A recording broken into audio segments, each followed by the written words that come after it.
নমস্কার বন্ধুরা, আজকে আমরা ডিমের পুর ভরা কুমড়ো পাতার বড়া বানিয়েছি। দেখুন বড়াগুলো দেখতে কত সুন্দর হয়েছে। এটা খেতেও কিন্তু ভীষণই টেস্টি হয়। এভাবে আপনারা বাড়িতে বানিয়ে খাবেন, আর ডিম দেওয়ার জন্য কিন্তু আরো বেশি ভালো লাগে। আর একদম মুচমুচে হয়েছে। এই যে দেখুন, আপনারা শব্দটা শুনে হয়তো বুঝতেই পারছেন। আর ভাজার পরে কত সুন্দর ফুলেছে বড়াগুলো। তাহলে চলুন দেখে নিই আজকের রেসিপি। সবার প্রথমে এখানে কুমড়ো পাতা নিয়েছি। এই মুঠো থেকে আমি একদম কচি কচি পাতাগুলো নিয়ে নেব। এই যে দেখুন, এরকম কচি দেখে আমি সবগুলো পাতা নিয়ে নেব, যতটুকু আমার লাগবে।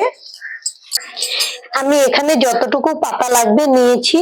এখন আমি পাতাগুলোকে একটু ঝেড়ে ঝেড়ে এর আঁশগুলো ফেলে দেব।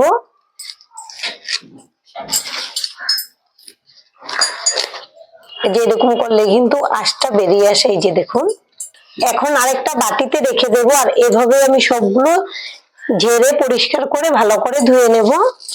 আমি কুমড়ো পাতাগুলোকে একটা বড় পাত্রে নিয়ে খুব ভালো করে ধুয়ে নিয়েছি। এখন জল থেকে তুলে নেব। আর এদিকে গ্যাসে আগে থেকে জল গরম করতে বসিয়ে রেখেছি, জলটাও গরম হয়ে গেছে। এবার কুমড়ো পাতাগুলো দিয়ে দেব জলের মধ্যে, হালকা একটু ভাপিয়ে নেব। এভাবে যদি জলের মধ্যে একটু ভাপিয়ে নেওয়া যায়, বড়াগুলো খেতেও ভালো লাগবে আর একদম পরিষ্কার হয়ে যাবে, মানে কোনো পোকামাকড়ও থাকার চান্স থাকে না। এখন ঢেকে ভাপিয়ে নেব। এখন ঢাকনাটা খুলে নেব। আমি পাতাগুলোকে 1 মিনিটের মতো ভাপিয়ে নিয়েছি, এখন তুলে নেব। এর থেকে বেশি ভাপানোর দরকার নেই, এমনিতে কিন্তু সফট হয়ে গেছে। এখন জলটাকে ঝরিয়ে নেব, তার জন্য একটা ছাঁকনিতে রেখে দিলাম। এরপর পাতাগুলোকে ঠান্ডা করে নিতে হবে। এবার এখানে নিয়েছি 2টে সেদ্ধ করা ডিম আর 2টে সেদ্ধ করা আলু, এগুলোকে গ্রেট করে নেব। প্রথমে আলুটাকে গ্রেট করে নেব। আপনারা চাইলে মেশার দিয়ে মেশ করেও নিতে পারেন। আলু 2টা গ্রেট করে নিয়েছি, এখন ডিমটাকেও গ্রেট করে নেব। আমি ডিম 2টাকেও গ্রেট করে নিয়েছি। এবার পুর বানানোর জন্য কড়াইটা ধুয়ে আবারও গ্যাসে বসিয়ে দিয়েছি। দিয়ে দেব সর্ষের তেল। আমি পুরটা সর্ষের তেল দিয়ে করছি, আপনারা চাইলে সাদা তেল দিয়েও করে নিতে পারবেন। কয়েক দানা দিয়ে দেব গোটা জিরে। জিরেটাকে নেড়ে চেড়ে ভেজে নেব। জিরেগুলো অল্প ভাজা ভাজা করে নিয়েছি। এবার দিয়ে দেব কুচানো পেঁয়াজ।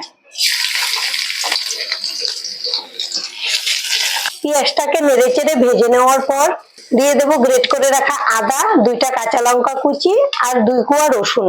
আপনার ঝালটা আপনাদের পছন্দ অনুযায়ী কমিয়ে বাড়িয়ে নিতে পারবেন। এখন সবকিছু একসঙ্গে ভালো করে ভেজে নেব। সবকিছু একসঙ্গে 1 মিনিট ভেজে নিয়েছি। এবার দিয়ে দেব কিছু গুঁড়ো মশলা নিয়েছি, জিরে গুঁড়ো, ধনে গুঁড়ো, হলুদ গুঁড়ো আর ঝাল লঙ্কার গুঁড়ো। অল্প একটু জল দিয়ে দেব। এখন মশলা খুব ভালো করে নেড়ে চেড়ে ভেজে নেব। মশলা দিয়ে আরো 2 মিনিটের মতো ভেজে নিয়েছি। এবার আলু আর ডিম একসঙ্গে দিয়ে দেব। দিয়ে দেব স্বাদ অনুযায়ী লবণ। এখন নেড়ে চেড়ে মিশিয়ে নেব। ডিম দেওয়ার জন্য পুরটা কিন্তু খেতে ভীষণই টেস্টি হয়। আর এমনিতে বাচ্চারা তো ডিম খেতে ভীষণই পছন্দ করে, ওরা কিন্তু এই বড়াটা খেতে ভীষণ পছন্দ করবে। খুব ভালো করে মিশিয়ে নিয়েছি। এবার দিয়ে দেব গরম মশলার গুঁড়ো। গরম মশলার সঙ্গে নেড়ে চেড়ে মিশিয়ে নিলেই কিন্তু আমাদের পুরটা একদম রেডি। এবার গ্যাসটাকে অফ করে দেবো আর এই পুরটাকে ঠান্ডা করে নেব। পুরটা যতক্ষণে ঠান্ডা হবে আমি বেটারটা রেডি করে নেব। তার জন্য এখানে নিয়েছি 1/2 কাপ বেসন। বেসনটাকে আমি আগে থেকে চেলে নিয়েছি। যতটুকু বেসন নিয়েছি একই মাপে নিয়েছি চালের গুঁড়ি। চালের গুঁড়িটা দেওয়ার জন্য কিন্তু মুচমুচে হবে। দিয়ে দেব স্বাদ অনুযায়ী লবণ, হলুদের গুঁড়ো, কাশ্মীরি লঙ্কার গুঁড়ো, সুন্দর কালার হবে, আর ঝাল লঙ্কার গুঁড়ো। এবার সবকিছু একসঙ্গে খুব ভালো করে মিশিয়ে নেব। আপনারা চাইলে এখানে কালো জিরেও দিতে পারেন। সবকিছু ভালো করে মিশিয়ে নিয়েছি। এবার অল্প অল্প করে জল দিয়ে বেটারটা গুলিয়ে নেব। জলটা একবারে দেব না, প্রথমে গুলিয়ে দেখব কতটুকু পাতলা হয়েছে। একবারে দিয়ে দিলে আবার বেশি পাতলা হয়ে যাবে। এখন আরেকটু দিয়ে দিচ্ছি। আর বেটারটাকে খুব ভালো করে ফেটিয়ে নিতে হবে, যেন এর মধ্যে কোনো গুটি বা দলা না থাকে। আরেকটু জল লাগবে। এবার খুব ভালো করে মিশিয়ে নেব। আমি বেটারটাকে খুব ভালো করে ফেটিয়ে নিয়েছি। আর দেখুন বেটারের ঘনত্বটা এরকম থাকবে। এই যে চামচের গায়ে কিন্তু লেগে আছে, এরকম হয়ে থাকবে। এবার আমাদের ব্যাটার একদম রেডি, সাইডে রেখে দিচ্ছি। এখন একটা পাতা নিয়েছি, এবার পুরটাকে নিয়ে নিলাম, আমি মাঝখানে রেখে দেব আর একটু ছড়িয়ে দেব। পুরটা একটু আমি বেশি করে দিচ্ছি, তাহলে খেতে কিন্তু বেশি ভালো লাগবে। এখন দুই সাইড এভাবে মুড়ে দেব।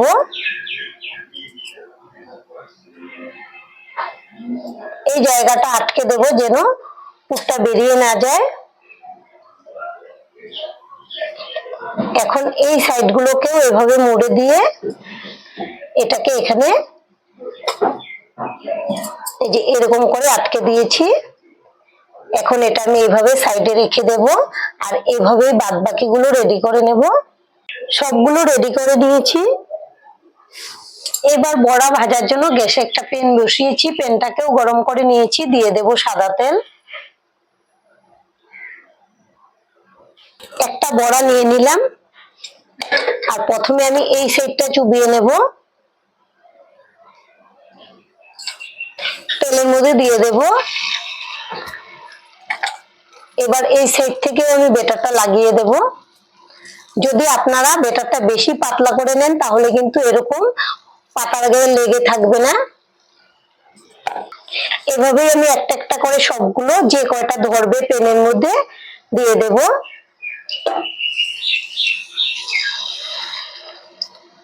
আর গ্যাসের ফ্লেমটা মিডিয়ামে রাখতে হবে। যে কয়টা ধরেছি আমি প্যানের মধ্যে দিয়ে দিয়েছি, এবার উপর থেকে একটু তেল দিয়ে দেব, তাহলে কিন্তু উপরটাও খুব তাড়াতাড়ি টেনে যাবে। এক সাইড মোটামুটি হওয়ার পরে এখন উল্টে দেব। আর আমাদের আজকের এই রেসিপিটা দেখে যদি আপনাদের ভালো লাগে একটা লাইক অবশ্যই দিয়ে দেবেন আর আমাদের চ্যানেলটিকে সাবস্ক্রাইব করে নেওয়ার জন্য অনুরোধ রইল। আমি সবগুলোকে উল্টে পাল্টে ভেজে নেব আর মিডিয়াম আঁচে ভেজে নিচ্ছি যেন ভেতরটাও খুব ভালো করে সেদ্ধ হয়ে যায়। এখন আবারও উল্টে দিচ্ছি আর আমি মোটামুটি 10 মিনিটের মতো উল্টে পাল্টে ভেজে নিয়েছি। এই সাইডটা আরেকটু হলেই কিন্তু হয়ে যাবে। এবার দেখুন বড়াগুলোকে আমি একদম লাল লাল করে ভেজে নিয়েছি আর আমাদের এই বড়াগুলো ভাজতে সময় লেগেছে 15 মিনিট। এখন আমি একটা প্লেটে তুলে নেব। এভাবে আপনারা বাড়িতে বানিয়ে খাবেন, গরম গরম ডাল ভাতের সঙ্গে খেলে কিন্তু ভীষণ ভালো লাগে, বা সন্ধ্যাবেলা টিফিন হিসেবেও বানিয়ে দিতে পারেন বাচ্চাদেরকে, ওরাও কিন্তু ভীষণ পছন্দ করবে খেয়ে। আর আজকের ভিডিওটা এখানেই শেষ করব। সবাই ভালো থাকবেন, সুস্থ থাকবেন, ধন্যবাদ।